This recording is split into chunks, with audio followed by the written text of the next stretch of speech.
questions I got asked actually several times after we did the last show was on special education. That really surprised me a little bit. But I got a lot of questions saying, oh, we listened to your interview with Andrea, it was amazing. Special education.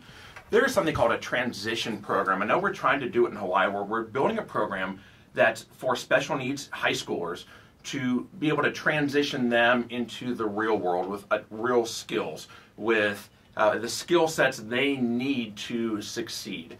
What's your position on special education and the transition programs we're trying to build out here in Hawaii? So I'll share a fact that we just posted up recently. Hawaii only received about $259,000 from the U.S. government for school-based Medicaid health services. So Medicaid health services can actually be reimbursement for special education needs. And I want you to know that even though that sounds like a lot of money, like, whoa, $250,000, across the United States, other states received close to $48 million. Wow. So we are so far behind what we need to be and asking for special education money.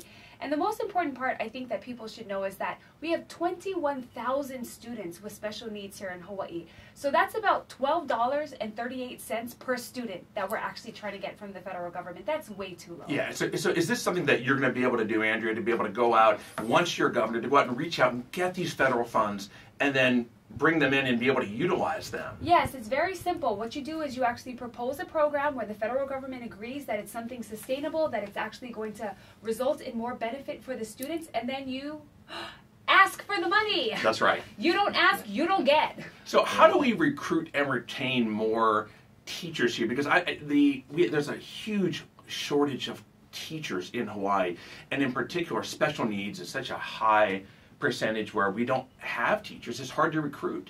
And so what do we do to try to change that and turn it around? Well, one of the things you should know is that actually behavior analysts, which are those who are dedicated specifically to working with autism students, we have 0 employed in the Department of Education. Wow. So not 0 in the state, because there are many behavior analysts across the state.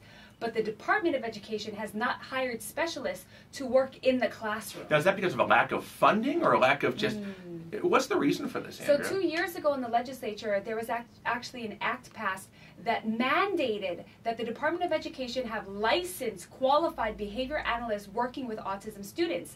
And the DOE is still out of compliance. So the current superintendent has been asked over and over again, why are they not hiring licensed behavior analysts to work with these students?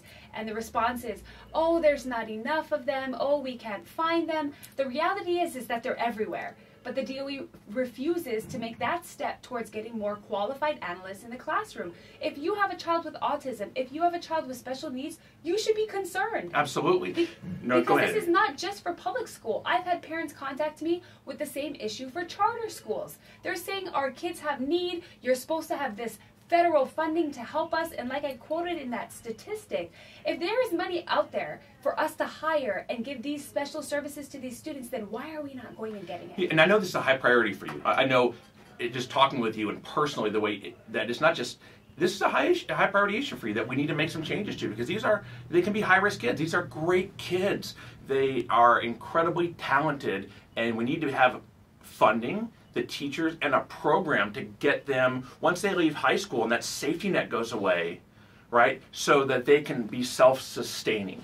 And autism students actually get services past high school. So I forget what the cutoff age is. I want to say it's either 24 or 25. So they get services into a little bit of their adult ages. But can you imagine? We're here talking about, pinching pennies to pay teachers. What if we actually went out and got that money and we were able to use it for services so that we could allocate better funds for salaries? Yeah, absolutely. Now, because it's really hard. If you're a teacher and you're listening to this, I think I understand. If you're making $35,000, $40,000 a year and your rent's $2,300 a month, it's tough to make it. It's tough to have that sustainable. It's really difficult to be able to stay long-term in Hawaii when you don't get paid enough to meet some of the basic needs. And if that's a huge concern in your own life, it's hard to be able to have that sustainable. When I thought about the other night, upon becoming elected, how do I make a change? Oh yeah, I just do it.